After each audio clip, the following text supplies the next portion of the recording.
Sa nakaraang episode ay nakaharap ni Ed si Greed sa isang laban.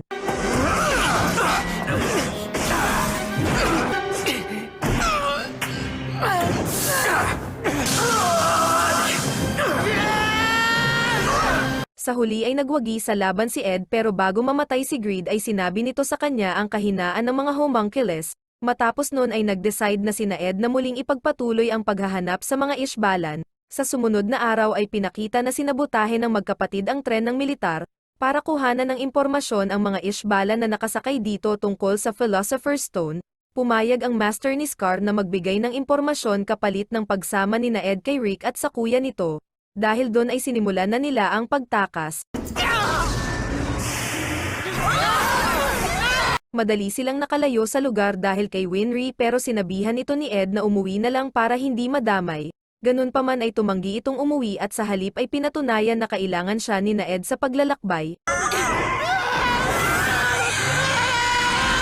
Matagumpay silang nakarating sa lugar at doon ay kaagad na hinanap ang taong tinutukoy ng master ni Scar. Kaso habang naghahanap ay nakita sila ni Lieutenant Riza Hawkeye.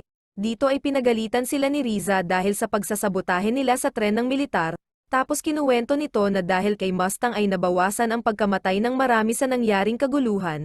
Sunod ay sinamahan sila nito sa kulungan ng taong hinahanap nila, kung saan nalaman nila na ang matanda ay binabanata ng ibang mga Ishbalan kaya nakahiwalay. Ayon kay Rick at sa kuya nito ang matanda ay isang outcast at ganun din si Scar na may kaparehong tato kaya ayaw na rin nila dito. Pagkatapos noon ay pinakita na kausap na ni Ed ang matanda, kung saan pinaliwanag nito na naging isa siyang outcast dahil gumagamit siya ng alchemy na mula sa kanilang mga ninuno. Kaso kalaunan ay pinagbawal na itong gamitin at kung sino man ang magtatangka ay magiging outcast. Sunod ay sinabi nito na ang alam niyang paraan ng paggawa ng Philosopher's Stone ay pagpatay ng maraming tao. Dahil doon ay na-realize ni Ed na hindi rin nila magagamit ang impormasyon ng matanda. Sunod ay nalaman nila sa matanda na si Scar ay gustong gumawa ng Philosopher's Stone para matalo ang mga militar.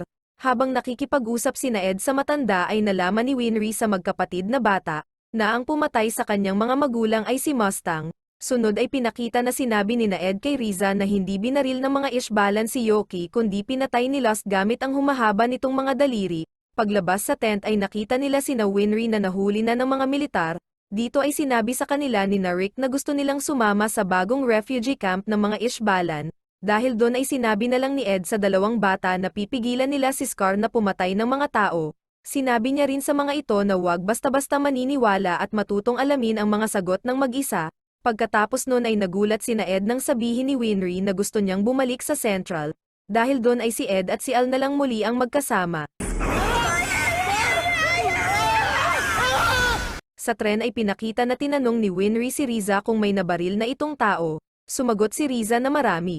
Ganun pa man ay sinabi nito na ginagawa niya lamang iyon para protektahan ang isang tao. Sa kung saan ay pinakita si Sloth na pinapakilala si Wrath kay Lust at Gluttony.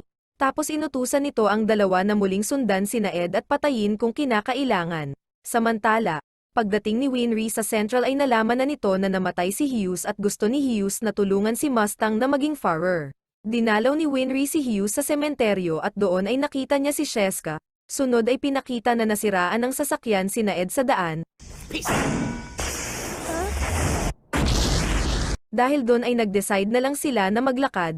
Maya-maya pa ay nakatagpo sila ng isang bayan at dito ay nagsimulang makipagtalo si Al kay Ed. Ayon kay Al ay mas dapat nilang unahin na ibalik ang kanilang katawan kaysa sa pagpigil kay Scar, pero hindi ito sinang-ayunan ni Ed. Dahil doon ay nauwi ang dalawa sa labanan ng alchemy. That should cool off that head. Take that! Damn it, brother! Sa huli ay tuluyan ng nainis si Ed at umalis dahil binanggit ni Al sa usapan ang kanilang ama. Samantala, nagpatulong si Sheska kay Winry sa pagresolba ng kaso ng pagkamatay ni Hughes. Pumayag si Winry kaya dinala ito ni Sheska sa bahay kung saan sinabi niya dito ang lahat ng kanyang mga nalaman. Pagkatapos noon ay pinakita si Al na hinahanap si Ed pero si Martel ang nakita nito. Sa Central naman ay sinabi ni Sheska kay Winry ang huling natuklasan ni Hughes at ito ang tungkol kay Juliet Douglas. Ayon kay Sheska ay nakalagay sa record na matagal nang patay si Juliet, pero sa kasalukuyan ay nagsisilbi ito bilang sekretarya ng Farer at hindi tumatanda. Dahil doon ay iniisip ni Sheska na isang alien si Juliet, Pero agad itong kinontra ni Winry at sa halip ay nagmungkahi na imbestigahan si Juliet gamit ang wiretap. Samantala, sinabi ni Martel kay Al na gusto niyang gantihan ang grupo ni Lust. Sa Central naman ay nagsimula ng kumilos ang dalawa pero nakilala ni Ross si Winry. Ganun pa man ay nakapunta pa rin sila sa mga linya ng telepono sa pasilidad at doon ay hinanap ang linya ng telepono sa silid ni Juliet. Sunod ay pinakita si Al na tumangging tulungan si Martel na maghiganti at umalis. Habang si Ed naman ay naalala na sa tuwing nag-aaway sila ay umaalis si Al at napipilitan naman siyang hanapin ito. Samantala, nagtagumpay sina Winry at narinig na kinakausap ni Juliet si Envy. Kaso kaagad na na-realize ni Juliet ang ginagawa ni Winry at pinuntahan ito. What is that thing? How should I know? Just keep moving! Sa puntong mahuhuli na sila ni Juliet ay nakilala ito ni Winry bilang nanay ni Ed at Al. Dahil doon ay napahinto si Juliet at biglang dumating sina Ross kaya nakaligtas sina Winry. Habang si Ed naman ay nahanap na si Al sa tabi ng ilog. Dito ay sinabi ni Al kay Ed na pumapayag na siyang unahin na pigilan si Scar. Paglabas nila ng bayan ay inalok sila ni Martel ng libreng sakay at agad na pumayag si Ed. Wait! It's no big deal. I'm just trying to help out someone in a bind. Tinanong ni Ross at Brush sina Winry kung ano ang kanilang ginagawa pero tumanggi itong magsalita. Ganun pa man ay binalaan ni Winry sina Ross na may masamang nangyayari sa loob ng militar. Pagkatapos nun ay sinabi ni Winry na uuwi muna siya ng Resemble at isasama niya si Sheska. Sunod ay pinakita na kasama ng Mustang unit ang unit ni Colonel Frank sa isang tren. Nagulat si Mustang nang makita na naroon din si Kimberly. Dahil doon ay ipinaliwanag ni Colonel Frank kay Mustang na nakulong si Kimberly nang dahil sa maling paratang kaya pinalaya niya ito. Hindi sumasang-ayon si Mustang sa ginawa ni Frank pero wala siyang magawa dahil magkapantay lang sila nito ng ranggo. Sa Ariel naman ay may namataan si Scar na isang balon ng militar na kumukuha ng litrato. Kinagabihan ay sinabi ni Ed kay Martel na siya ang pumatay kay Greed at natakot si Al na baka maglaban ang dalawa. Ganun pa man ay sinabi ni Martel na naniniwala siya na ginusto talaga ni Greed ang mapatay ni Ed kaysa sa muling makulong, kaya hindi niya sinisisi si Ed. Ayon kay Martel ang gusto niyang gantihan ay ang grupo ni Lust at si Kimberly na isang traidor. Kinabukasan ay ipinagpatuloy na nila ang paglalakbay patungong Ariel. Pero bago yun ay huminto muna sila sa bayan ng Ishval at nagulat sila nang makita na nakalubog na ito sa desyerto. Dito ay sinabi sa kanila ni Martel ang tunay na nangyari sa mga Ishvalan. Ayon kay Martel ay kasama siya sa isang special unit at pinadala sila sa Ishval para sakupin ito. Dahil pinaparatangan ito ng militar ng terorismo at may binabalak na masama laban sa Central. Pero pagkatapos nun ay pinadala silang lahat sa ikalimang laboratorio para gawing subject sa mga experiment. Ayon kay Martel ay ginawa ng militar ang bagay na yun para patahimikin sila. Pagkatapos nun ay nakita nila sinahabok na sinubukan pang tumakas. Ayon sa dalawa ay pinadala sila doon para tignan ang seguridad sa lugar. Dahil doon ay nalaman nila na naroon din sina Mustang kaya pinuntahan nila ito. Dito ay nakita ni Ed ang litrato ng ginuhit na transmutation circle ni Scar sa buong bayan. Ganun pa man nagpanggap si Ed na hindi niya alam ang binabalak ni Scar nang tanungin siya ni Riza. Sunod ay nalaman ni Ed ang masaklap na nangyari sa bayan ng Ariel sa kamay ng militar at nagalit. Dahil doon ay nakiusap si Ed kay Colonel Frank na bigyan siya ng misyon sa bayan ng Ariel at pumayag ito, pero ang kondisyon ay kailangan niyang iwan sa kampo si Al. Lumalabas na ang balak talaga ni Ed ay ang pigilan si Scar sa nais nitong gawin sa bayan. Bago umalis ay inutusan ni Frank si Major Armstrong na kunin ang pocket watch ni Ed. Pagkatapos nun ay pinakita na ibinigay ni Frank ang pocket watch kay Tucker para lagyan ng pulang bato. Pagdating sa bayan ay nakita ni Ed ang isang babae na tinatawag na Holy Mother ng mga tao at nalaman niya na ito ay si Rose. Sa kampo naman ay nakita ni Al si Kimberly at hindi na napigilan ni Martel ang sarili na sumugod. Pinigilan ni Al si Martel habang si Kimberly naman ay ginawang pasabog ang isang sundalo at pinasugod. Nagawang protektahan ni Al si Martel mula sa pagsabog pero sinundan pa rin sila ni Kimberly, kaya napilitan si Al na harapin ito. Get away from her! Dito ay ginawang pasabog ni Kimberly ang bato pero kinulong siya ni Al kaya siya lang ang nasabugan. Pagkatapos nun ay dumating na si Mustang at pinagalitan si Kimberly. Sa Central ay inutusan ng Farrer si Hakuro na maging pansamantalang kapalit niya dahil gusto nitong pumunta sa bayan ng Ariel. Sa bayan ng Ariel ay pinakita si Ed na hinahabol na ni Scar. Dito ay inamin ni Scar kay Ed na siya ang pumatay kay Nina na naging kay Mira. Pagkatapos nun ay nagsimula na ang laban. Pero nagulat si Scar dahil hindi na niya mawasak ang braso at binti ni Ed. Ayon kay Ed ay pinapalitan niya ng ibang metal ang kanyang automail para hindi ito mawasak tapos muling sumugod.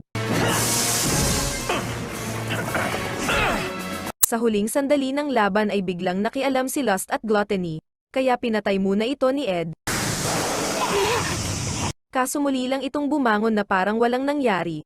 Ayon dito ay poprotektahan nila si Scar mula kay Ed dahil gumagawa ito ng Philosopher's Stone, pero biglang naglabas si Scar ng kwintas at nagkaroon ito ng masamang epekto kay Lust, dahil doon ay nawala ng malay si Lust at napilitan si Gluttony na tumakas. Pagkatapos noon ay dumating si Rose kasama si Lyra. Dito ay kinuwento ni Scar kay Ed ang tungkol sa kanyang kuya at kasintahan nito. Ayon kay Scar ay namatay sa karamdaman ang kasintahan ng kanyang kuya, pero hindi ito matanggap ng kanyang kuya kaya nag-aral ito ng alchemy para muli itong buhayin. Dahil doon ay naging outcast ang kanyang kuya sa lahi ng mga Ishval, nagtataka si Scar kung bakit kamukha ni Lust ang kasintahan ng kanyang kuya, kaya ipinaliwanag ni Ed kung paano nagagawa ang mga homunculus. Sinabi ni Ed na tinataglay ni Lust ang katawan ng kasintahan ng kuya ni Scar pero hindi ang kaluluwa. Natuklasan rin nila na kaya naapektuhan si Lust ng kwintas ay dahil nakapaloob dito ang buhok ng kasintahan ng kuya ni Scar. Pagkatapos nun ay ipinagpatuloy ni Scar ang kwento. Ayon kay Scar ay bumalik ang kanyang kuya para iligtas ang kanilang bayan sa pamamagitan ng paggawa ng Philosopher's Stone. Pero kalaunan ay nag-decide itong tumigil nang malaman nito na kailangan ng maraming sakripisyong tao para makagawa ng bato. Dahil doon ay nag-decide na lamang sila na umalis sa bayan pero pinasundan pa rin sila ng militar kay Kimblee para patayin. Dito ay nilagyan ni Kimblee ng peklat sa mukha si Scar at pinutulan ng braso. Ganun pa man ay biglang sumanib ang batong pula na dala ni Kimblee sa kuya ni Scar kaya napatigil ito. Paggising ni Scar ay napalitan na ng braso ng kanyang kuya ang naputol niyang braso. Habang ang kuya naman ni Scar ay tuluyan ng namatay dahil ibinigay na rin ito ang natitira niyang lakas, hinala ni Ed ay sinubukan ng kuya ni Scar na gumawa ng Philosopher's Stone sa loob ng kanyang katawan, na kalaunan ay ibinigay nito kay Scar gamit ang braso. Iniisip ni Ed na balak ni Scar na tapusin ang bato na nakapaloob sa kanyang braso sa pamamagitan ng mga tao sa bayan, pero pinabulaanan nito ni Lyra at ipinaliwanag na ang tunay na plano ni Scar ay gawing sakripisyo ang mga militar at hindi ang mga tao sa bayan. Matapos nun ay nalaman ni Ed na pinagsamantalahan ng mga sundalo si Rose kaya hindi na ito makapagsalita. Sa kampo naman habang hinahanap ni Elsie Martel ay nalaman nito kay Habok na dumating ang Farer. Sinundan nito ni Martel sa isang silid kung saan kausap nito sina Kimblee. Dito ay nalaman niya na binabalak nitong patayin si Ed at gamitin na dahilan para salakayin ang bayan ng Ariol. Nagalit si Martel at inatake ang Farer. I have the ultimate eye. Nalaman ni Martel na wala siyang pag-asang manalo sa Farer kaya nag-decide na lang siya na tumakbo. Kaso naabutan pa rin siya nito at napatay sa loob ng armor ni Al. Pinakita ni Scar kay Ed ang libingan ng mga taong namatay sa pagsalakay ng militar sa bayan ng Ariol. Para makumbinse si Ed na hayaan siyang tapusin ang Philosopher's Stone, sa kampo naman ay natuklasan na ng Mustang Unit ang bangkay ni Martel sa loob ni Al. Naniniwala ang Mustang Unit na may kinalaman sa mga nangyayari si Colonel Frank at Major Armstrong, pero dahil ayaw magsalita ni Armstrong ay nag-decide si Mustang na imbestigahan na lamang ito ng mag-isa. Habang si Al naman ay naalala ang sinabi sa kanya ni Martel na ang Farer ay isang homunculus. Sa bayan ng Ariol ay sinimulan na ni Scar ang kanyang plano habang si Ed naman ay binabantayan para hindi makialam. Ganun pa man ay nalaman ni Ed na hindi rin sumasang-ayon si Lyra kay Scar kaya hiningi niya ang tulong nito.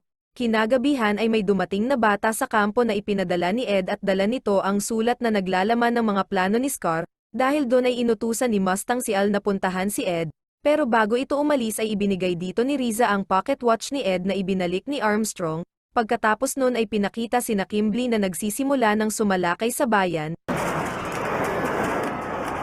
Dahil doon ay binago ni Scar ang plano at balak nitong harapin sina Kimblee. Pero bago umalis ay inutusan nito si Ed na dalhin sa ligtas na lugar ang mga tao.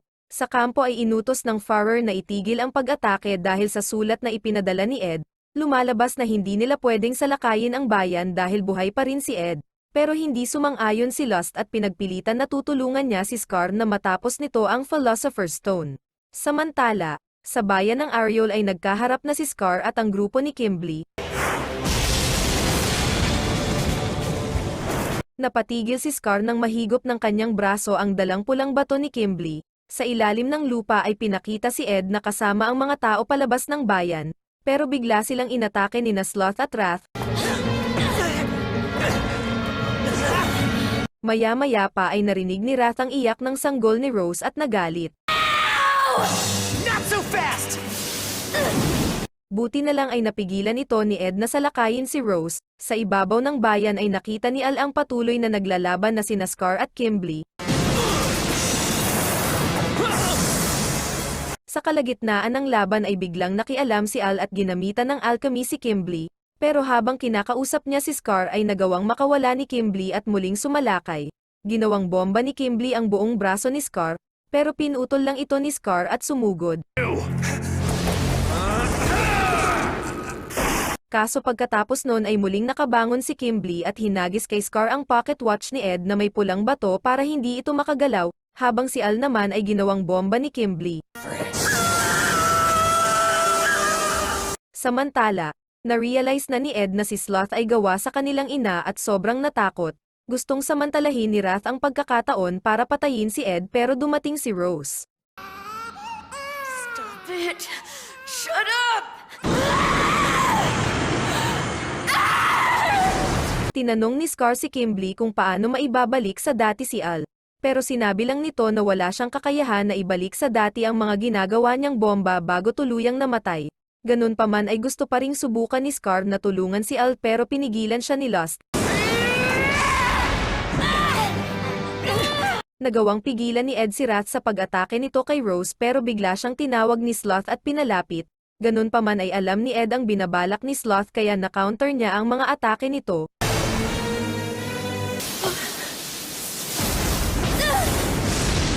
Pagkatapos nun ay umalis na si Ed kasama si Rose. Sa kampo ay pinakita na nagagalit si Frank dahil hindi na nito makontak si Kimberly. Matapos nun ay dumating sina Mustang para hulihin si Frank, pero pinakawalan nito ang mga Chimera para makatakas. Paglabas ni Frank ay agad itong nagsagawa ng malaking pagsalakay sa bayan ng Ariol. Samantala, itinuloy pa rin ni Scar ang pagtulong kay Al sa kabila ng pagpigil ni Lost. Lumalabas na inilagay ni Scar ang kanyang braso na may tato sa armor ni Al para mapigilan ang pagsabog nito. Pero dahil doon ay mapupunta kay Al ang Philosopher's Stone na gagawin ni Scar at hindi ito nagustuhan ni Lost. Ganun pa man ay hindi magawang patayin ni Lost si Scar. Pagkatapos noon ay pinakita na nakalabas na ng bayan sina Ed.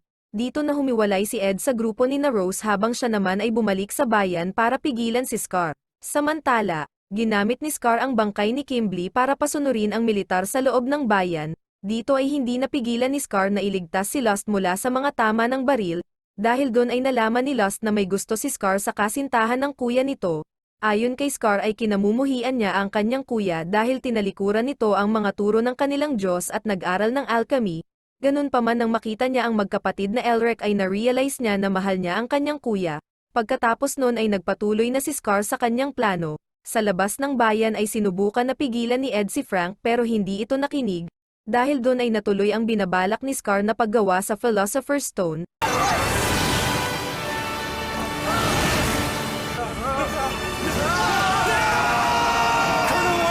Sa kampo ay matagumpay na natalo ni na Mustang ang mga Chimera at nabalitaan na rin ito ang nangyari sa bayan. Habang si Ed naman ay nagawang mailigtas ang ibang mga sundalo gamit ang alchemy, agad itong umalis para hanapin si Scar pero imbes na si Scar ay si Al ang kanyang nakita. Sobrang nagulat si Ed nang makita ang Philosopher's Stone na ginawa ni Scar sa loob ng katawan ni Al. Dumating si Lost at kinumpirma ito.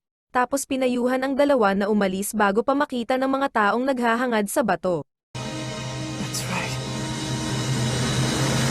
Nakarating na sina Winry sa Resemble at dito ay inakala ni Winry na sobrang ganda niya dahil sinusundan sila ng isang lalaki. Excuse me, but Kumaripas ng takbo sina Winry pero hindi sumunod ang lalaki at sa halip ay pumunta ito sa bahay ng magkapatid na Elric. Kaso dahil nasunog na ang bahay ng mga Elric ay pumunta na lang ang lalaki sa bahay ng mga Rockbell. Dito na nalaman ni Winry na ang lalaki pala ay ang tatay ni na Ed at Al na si Van Hohenheim. Samantala, sinunod ni Ed at Al ang payo ni Lost at tumakas. Lumalabas na sinabi na rin ni Al kay Ed ang kanyang nalaman tungkol sa Farrer. Pagkatapos nun ay aksidenteng nagkadikit ang magkapatid at pareho nitong nakita ang gate ng katotohanan. Dahil doon ay sinabihan ni Ed si Al na wag itong lalapit sa kanya. Sinabi rin ni Ed na uuwi sila sa Resemble. Sunod ay pinakita na nakaligtas si Frank sa nangyari. Habang sina Mustang naman ay iniimbestigahan ang lugar at nalaman nito na nakaligtas sina Ed at Al. Ganun pa man dahil sa pagkamatay ng maraming sundalo ay nagalit ang Farrer at pinaghinalaan nito ng masama ang magkapatid na Elric. Sa huli ay inutusan ng Farrer si Mustang na tugisin ang magkapatid at patayin kung kinakailangan. Pagkatapos nun ay pinakita na kasama ng Farrer si Gluttony at tinitingnan nito ang walang malay na si Lust. Sa Resemble ay pinakita si Van na nasa tabi ng puntod ng ina ni na Ed at Al. Nalungkot ito nang malaman kay Winry na namatay rin ang mga magulang nito sa gera. Sunod ay pinakita na dumating sa bahay ng Rockbell sina Ross at Brush. Lumalabas na naroon sina Ross para sabihin na tinutugis ng militar ang magkapatid na Elric. Hindi naniniwala si Ross na may kasalanan sina Ed kaya gusto niya itong tulungan. Pagkatapos nun ay nabanggit ni Van ang ilog kaya naisip ni Winry na baka pumunta doon sina Ed. Dito ay pinakita na nasa tabi ng ilog sina Ed at nagtago ito nang dumaan ang Mustang unit. Kaso nakita pa rin ito ni Nahabok. I'm not a military dog anymore. There, Red! Nasaktan ni na Ed si Nahabok sa kanilang pagtakas kaya inutusan ni Mustang ang lahat na huwag mag-alinlangan sa paghuli sa magkapatid, pero biglang napatigil sa pag-uusap ang Mustang unit nang dumating sina Winry. Hinuli ng Mustang unit sina Winry at tinanong kung paano nito nalaman ang tungkol sa pagtugis nila sa magkapatid, pero hindi umamin si Winry. Sa halip ay tinanong lang nito si Mustang kung paano pinatay ang kanyang magulang. Maya-maya pa ay nakita na nila ang magkapatid at sinalakay ito. Nagawang mahuli ng Mustang unit ang magkapatid at kinausap, pero nagtangka pa rin itong tumakas.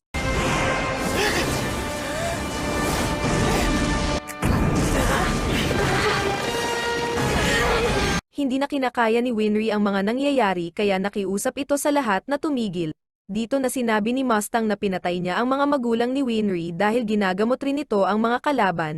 Ganun pa man ayon kay Mustang ay magmula noon ay sumumpa siya na hindi na niya susundin ang mga utos na hindi makatwiran. Sinabi rin ni Mustang na nagagalit siya dahil tumakas sina Ed nang hindi man lang humingi ng proteksyon mula sa kanya. Samantala, dinala ni Lyra si Rose sa isang lumang simbahan, kung saan sa ibaba nito ay naroon sina Lust at hinihintay ang kanilang pagdating. Dito ay nananatiling nakagapos si Lust dahil pinabayaan nitong makatakas ang magkapatid na Elric.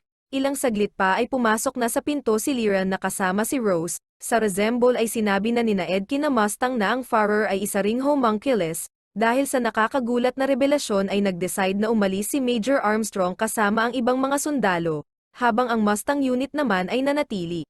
Habang naglalakad ay nabanggit ni Al na may laman na pulang bato ang pocket watch ni Ed, kaya nabanggit ni Mustang na pinagamit rin sila ng pulang bato sa gera ng Ishval. Nagalit si Ed kay Mustang dahil hindi nito sinabi ang tungkol sa pulang bato. Hinawakan ni Al si Ed para pigilan pero bigla itong tumilapon at nahulog sa tubig. You idiot! Sa kabutihang palad ay hindi nabura ang blood seal sa armor at hinala ni Al ay may kinalaman dito ang Philosopher's Stone. Narinig ito ng ibang naroon pero pilit itong itinanggi ni Ed. Pagkatapos nun ay nalaman nila sa umiiyak na si Brush na si Ross ay nakikipag-flirt kay Van. What the hell are you doing flirting? Nagalit si Ed at sinuntok nito si Van. Nilapitan rin ni Al si Van at laking gulat niya dahil nakilala siya nito sa kabila ng kanyang anyo. Kinagabihan ay hindi pinapasok ni Ed si Van sa bahay bilang parusa sa pang-aakit nito kay Ross. Nabanggit ni Ross ang mabangong cologne ni Van kaya naalala ni Ed na ganun din ang gamit na cologne ni Lyra. Nagulat si Van nang marinig ito. Pagkatapos noon habang kinakausap ni Van si Mustang tungkol sa pagiging homunculus ng Farrer ay dumating si Al. Gustong makausap ni Van si Al pero humadlang si Ed. Ganun pa man ay nagpumilit si Al na makasama ang kanilang tatay. Dito ay nalaman ni Al kay Van na wala na ang kanyang katawan. Ganun pa man ay makukuha niya itong muli kung maibabalik niya ang naging kapalit. Dahil dun ay naisip ni Al si Sloth pero hindi niya ito sinabi kay Van. Kinabukasan ay nawala si Van kaya pinuntahan ni Al si Ed para magpatulong na maghanap. Kaso hindi sila pinayagan na umalis ni Mustang dahil dumating na sa Resemble ang mga militar. Ayon kay Mustang ay itatago niya ang magkapatid habang inaalam pa niya kung totoo ang sinasabi nito. Pagkatapos noon ay inutusan sila Ed ni Pinako na bumaba sa cellar at doon ay hindi sinasadyang masabi ni Sheska na patay na si Hughes, dahil doon ay nagalit ang magkapatid at gustong kausapin si Mustang. Ganun pa man ay pinigilan ito ni Pinako. Sa oras na yon ay nasa istasyon ng tren si Mustang at kinukumbinsi ang mga militar na umalis. Sunod ay pinakita si Van na sinalakay ang lungga ni Lyra. Lumalabas na si Dante pala ay lumipat sa katawan ni Lyra. Dito ay sinabi ni Van na malapit na sa limitasyon ang kanyang katawan, ganun pa man ay sinabi rin nito na ganun din si Dante. Sa resemble naman ay umalis si Ed para kumuha ng parte ng labi ng kanilang nanay. Sorry. Samantala, inalok ni Dante si Van na subukan ang kanyang bagong katawan sa kama pero tumanggi ito. Ayon kay Van ay may asawa na siya at ito ay ang nanay ni Ed na si Trisha. Dito ay kinuwento ni Dante na noon ay muntik nang mamatay si Van nang gawin nila ang Philosopher's Stone, kaya napilitan siyang ilipat ang kaluluwa nito sa ibang katawan gamit ang bato at magmula noon ay palagi na nila itong ginagawa. Pagkatapos noon ay tinanong ni Dante si Van kung bakit siya nito iniwan. Sa resemble ay nakatanggap ng tawag sina Winry mula kay Tucker at nag-iwan ito ng mahalagang mensahe. Ganun pa man ay hindi ito sinabi ni Al kay Ed nang dumating ito.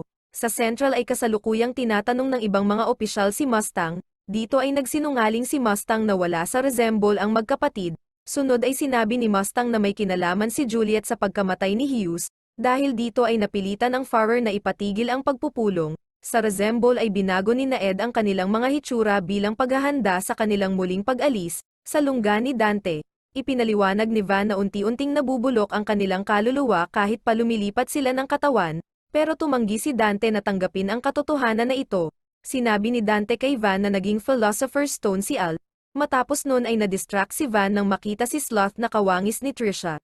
Dahil doon ay nagawa itong mahuli ni Sloth gamit ang kanyang tubig na katawan. Dito ay ipinaliwanag ni Dante na ang gate ng katotohanan ay nasa loob ng tao at ginamit nito ang sanggol ni Rose para patunayan ito. Ikinulong ni Dante si Van sa loob ng gate. Pagkatapos noon ay inutusan ni Dante sina Lust na dalhin sa kanya ang Philosopher's Stone. Nangako ito na gagawin niyang tao sina Lust kapag nagtagumpay ang mga ito. Samantala, pinasok ng militar ang sinasakyang tren ni Ed at nais nitong wasakin ang estatwa na kinalalagyan ni Al. Dahil dito ay napilitan silang tumakas. Pagdating sa ligtas na lugar ay sinabihan ni Ed si Al na wag munang gumamit ng alchemy. Pagkatapos noon ay umalis si Ed para humanap pa ng bagay na kailangan niya para matalo ang mga homunculus. Sa Central ay nakipagkita si Mustang kay Armstrong para pag-usapan ang bagong misyon na ibinigay sa kanila. Naniniwala si Mustang na ipinadala sila sa frontline para patayin. Sa kabilang dako naman ay nakipagkita si Ed kay Izumi para humingi ng parte ng labi ng anak nito. Ayon kay Ed ay gagamitin niya ito laban kay Wrath. Sunod ay pinakita si Al na pinuntahan si Tucker. Lumalabas na nalaman ni Tucker na nagawa ni Scar ang Philosopher's Stone, kaya nais nitong humingi ng tulong kay Al na buhayin si Nina gamit ang bato. Ganun pa man ay hindi nito inaasahan na si Al ang bato kaya nagulat ito. Hiniling ni Al kay Tucker na turuan siyang gamitin ang bato at agad itong pumayag. Pero kapalit nun ay papayagan niya si Tucker na gamitin rin ang bato. Sa mansyon ni Dante ay pinakita ni Izumi ang lumang love letter ni Van para kay Dante. Nagtataka sila dahil 400 taon na ang edad ng sulat. Maya-maya ay nagpaalam na si Ed para umalis. Sa Central ay pinakita na inanunsyo na ang pag-alis ni Mustang kasama ang isang hukbo ng mga sundalo, para magtungo sa norte kung saan pinaniniwalaan na pumunta ang magkapatid. Pagkatapos noon ay pumasok ang Farrer sa sikretong lagusan patungo sa ilalim ng Central Command, kung nasaan ang lungga ng lumikha sa kanya na si Dante. Dito ay sinabi ni Dante na ang lahat ng may alam sa Philosopher's Stone ay papatayin ni Envy. Kaso dumating si Envy na nagagalit at hinahanap si Van, nagwala ito nang sabihin ni Dante na ipinadala na niya si Van sa gate ng katotohanan. Ganun pa man ay tumigil ito nang sabihin ni Dante na nakuha na ni Ed at Al ang Philosopher's Stone. Samantala, nakarating na sina Lust sa tinutuluyan ng magkapatid at nabasa nito ang sulat na iniwan ni Al para kay Ed. Nag-decide si Sloth na mag-isang umalis para hulihin si Al. Pagkatapos nun ay pinakita si Al at Tucker na sinisimulan na ang pag-transmute gamit ang Philosopher's Stone. Sa kabilang banda ay dumating na si Ed at inatake ito ni Lust at Wrath.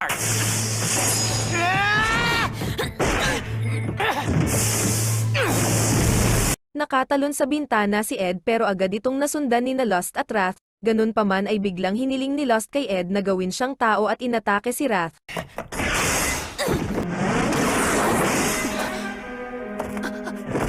Ayon kay Lust ay hindi siya naniniwala na gagawin ni Dante ang pangako nito. Dito ay tatapusin na sana ni Wrath si Lust pero tinulungan ito ni Ed. Habang nasa daan papunta sa kinaroroonan ni Al ay tinanong ni Ed si Lust kung sino ang master nito. Sinabi ni Lust na sasabihin niya kapag ginawa na siyang tao ni Ed. Samantala, nagtagumpay ang transmutation pero walang kaluluwa ang nabuhay na katawan ni Nina. Ilang saglit pa ay dumating na si Sloth para kunin si Al. Kinukumbinsi ni Sloth si Al na sumama sa kanya sa pamamagitan ng pag-arte bilang si Trisha, habang si Wrath naman ay napanaginipan ang panahon na nasa gate pa siya bago muling nagising. Nakiusap si Tucker kay Al na muling subukan ang transmutation kay Nina pero hindi na ito pinayagan ni Sloth. Ilang saglit pa ay dumating na si Ed at pinigilan nito si Sloth na kunin si Al. Nice try, but I know it takes more than that to kill you!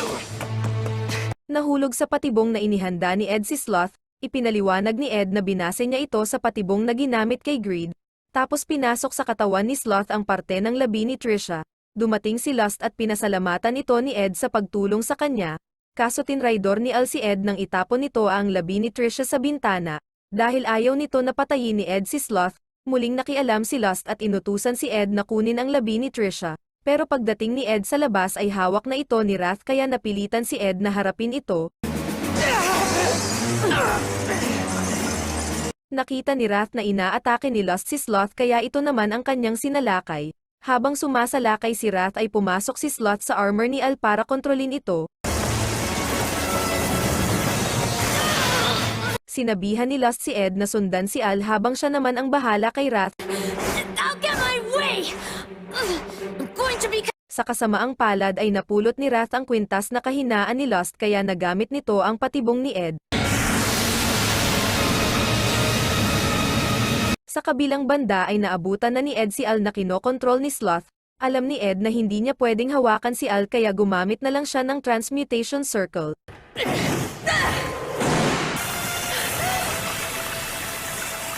Si Lust naman ay pinakita na tuluyan ng natalo ni Wrath.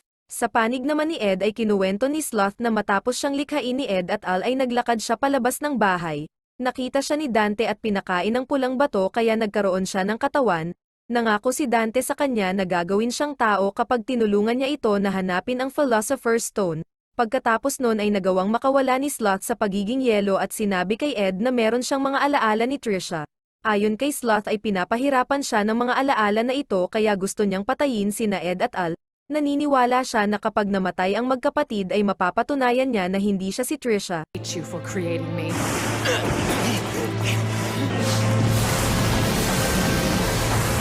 Dito ay na-distract ni Wrath si Sloth kaya nasaksak ito ni Ed. Ganun pa man ay muling nabuhay si Sloth at sinaniban ito ng bugok na si Wrath. Nakalimutan ni Wrath na nasa katawan niya ang labi ni Trisha kaya ang naging resulta ay hindi na sila makagalaw. Sinamantala ni Ed ang pagkakataon na ito para talunin ang dalawa gamit ang alchemy.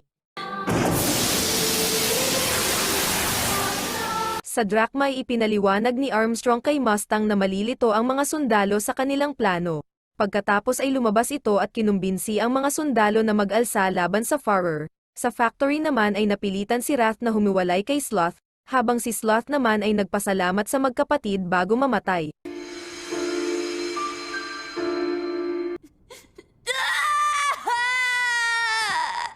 Pagkatapos nun ay nagpakita si Winry at huli na nang malaman ni Ed na si Envy ito. Why don't I give the new you a test drive? Now that you've become the stone, let's see. Pinigilan ni Wrath si Envy dahil nais nitong gamitin si Al para maibalik si Sloth, pero hindi pumayag si Envy at nagpatuloy lang sa misyon nito na dalhin si Al kay Dante, habang si Wrath naman ay ibinunton ang galit kay Ed at inatake ito. Ganun pa man ay napatigil si Wrath nang dumating si Izumi at napilitan na tumakbo. Dahil doon ay tinulungan na lang ni Izumi si Ed. Sa isang bookstore sa Central City, namimili ng mga libro si Russell at nagkulang ang pera nito kaya muli itong nagpanggap na si Edward. Kaso dahil wanted si Ed ay inaresto si Russell ng militar. Samantala, pinuntahan ni Ed at Izumi si Lust pero si Tucker lang na hawak pa rin ang walang kaluluwa na si Nina ang kanilang nakita. Dahil doon ay nag-decide sina Ed na ipagpatuloy na lamang ang misyon. Sa Drachma ay pinakita na kalaban na nina Armstrong ang mga sundalo na hindi kumampi sa kanila. Sunod ay pinakita na ang Mustang at Riza na kasama nila ay sinahabok lang na nagpapanggap. Lumalabas na naiwan ang tunay na Mustang at Riza sa Central para isagawa ang tunay na plano. Samantala, si General Hakuro ay naatasan na patigilin ang pag-aalsa. Pagkatapos ay nakatanggap ng tawag ang Führer na peke ang nahuling Edward at Alphonse.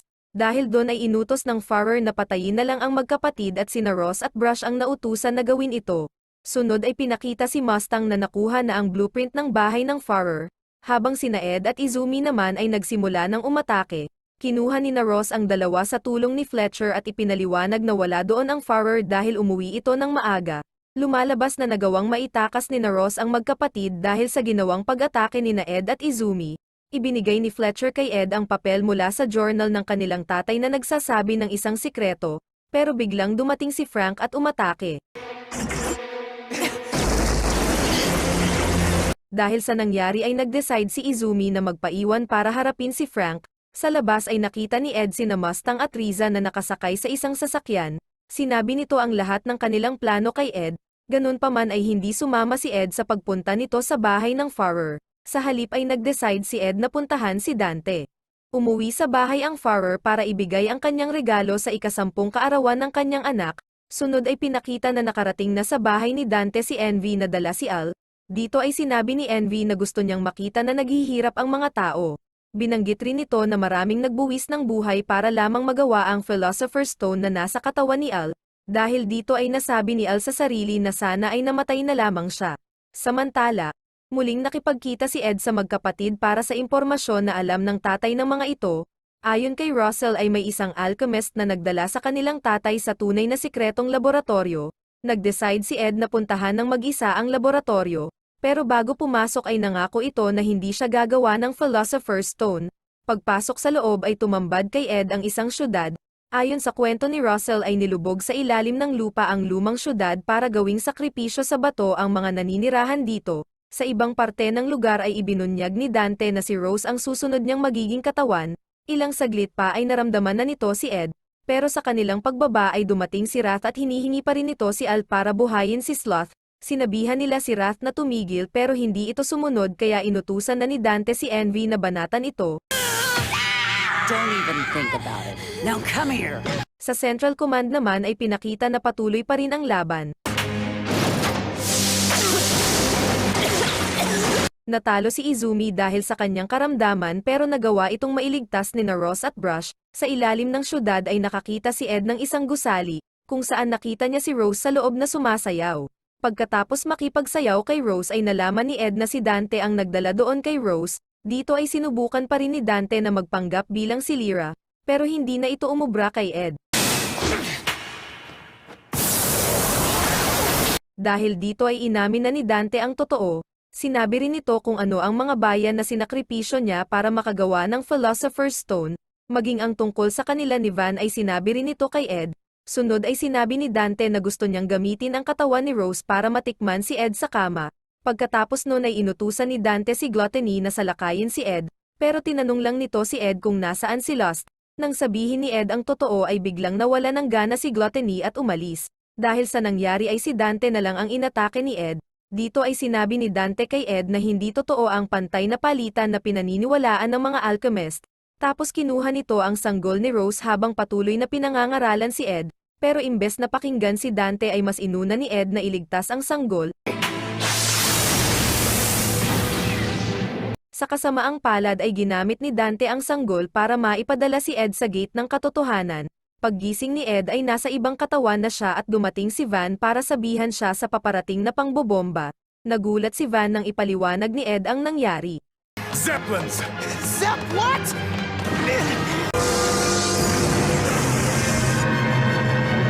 This is incredible. Why have I never heard of these flying machines? Pagdating sa ligtas na lugar ay ipinaliwanag ni Van kay Ed na sila ay nasa mundo na technology ang ginagamit imbes na alchemy. Sa Drachma naman ay mas lumala pa ang bakbakan dahil dumating na ang backup ni General Hakuro.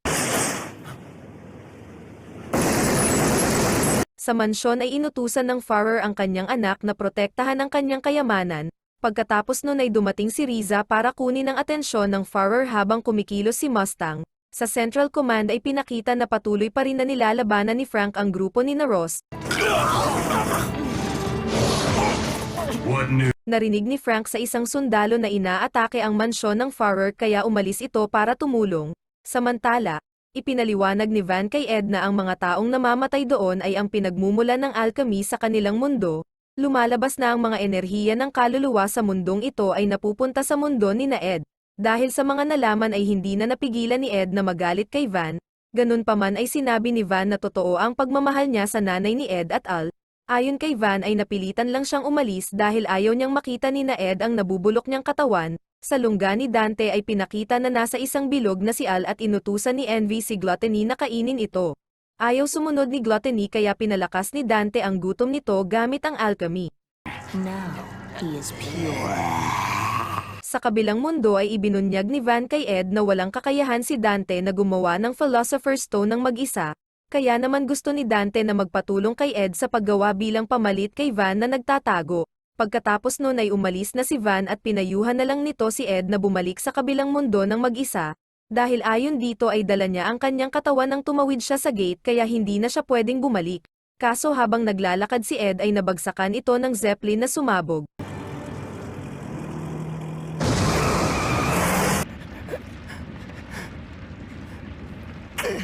Sa mansyon ay nagawang mapakagat ni Riza ang Farrer sa patibong ni Mustang, dahil dito ay nakaharap ni Mustang ng mag-isa ang Farrer, kung saan nalaman na ni Mustang ang tunay na katauhan nito bilang ang homunculus na si Pride. Pagkatapos nun ay nagsimula na ang laban. Napasabog ni Mustang ang Farrer pero hindi man lang ito nasaktan. Sa lungga naman ay sinubukan ni Wrath na manggulo kaya napilitan na si Dante na ipadala ito sa gate ng katotohanan. Ganun pa man dahil sa ginawa ni Dante ay nagkaroon ng pagkakataon si Ed na makalabas sa gate, pagkatapos nun ay nakaharap ni Ed si Envy na ginagamit ang anyo ni Hughes. Really? That must have been very hard for you.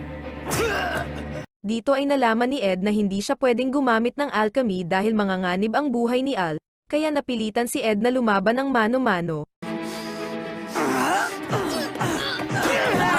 Inutusan ni Ed si Envy na ipakita ang tunay na hitsura nito pero napatigil siya nang makita ito. Dito na inamin ni Dante na si Envy ay anak niya kay Van kaya kawangis nito ang kanyang tatay.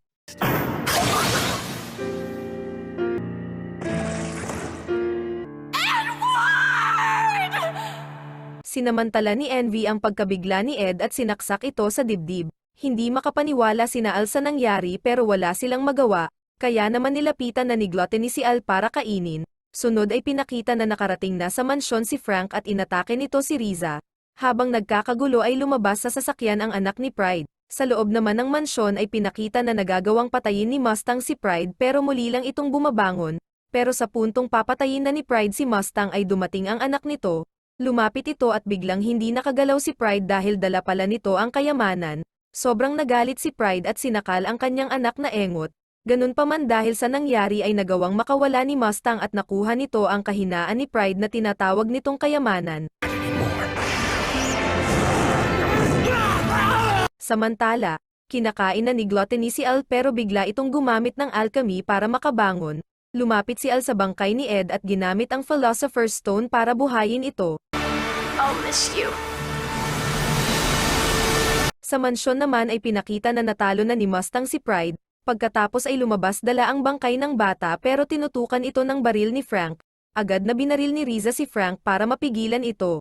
Kaso paglapit ni Riza ay nalaman niya na huli na ang lahat dahil nabaril na nito si Mustang. Samantala, biglang lumitaw si Envy sa harap ni Ed kung nasaan ang gate ng katotohanan. Dito ay nalaman ni Envy kay Ed na si Van ay buhay pa at nasa kabila ng gate. Dahil dito ay pinilit ni Envy na makapasok sa gate para puntahan si Van. Lumalabas na malaki ang galit ni Envy kay Van dahil iniwan siya nito para sa pamilya ni Ed. Pagkatapos nun ay muling nagising si Ed sa kanyang katawan, pero agad na nagpanik nang malaman na sinakripisyo ni Al ang sarili para sa kanya. Sunod ay pinakita si Dante na tumatakas pero sinundan ito ni Gluttony. Si Ed naman ay pinakiusapan si Rose na isama si Rat sa pag-alis, sinabi niya kay Rose na siya ay magpapaiwan para sirain ang lugar, pero pag-alis nito ay iba ang ginawa ni Ed. Lumalabas na binabalak ni Ed na kunin si Al mula sa gate. Pagkatapos nun ay pinakita na bumalik na sa dati ang lahat pero tinanggal na ang Farrer na titulo sa militar. Ipinakita rin na malaya na ang mga Ishbalan at tinutulungan ng militar na muling makabangon, habang si Mustang naman ay nakaligtas pero nabulag ang isang mata. Ganun pa man ay nag-level up ang relationship nila ni Riza. Samantala, matagumpay na naibalik ni Ed si Al sa dati nitong katawan, pero ayon kay Winry ay hindi nito maalala ang kanyang paglalakbay kasama si Ed. Ilang saglit pa ay dumating si Izumi at sinabi nito kay Pinako, na sa tingin niya ay naging bayad sa pagkabuhay ni Al ang mga nawalang alaala nito. Sunod ay sinabi naman ni Pinako kay Izumi na binigyan nila ng oatmeal si Wrath bago ito umalis. Habang naghahapunan ay sinabi ni Al na mag-aaral siyang muli ng alchemy sa ilalim ni Izumi. Ayon kay Al ay gusto niyang maging magaling sa alchemy para muling makita si Ed.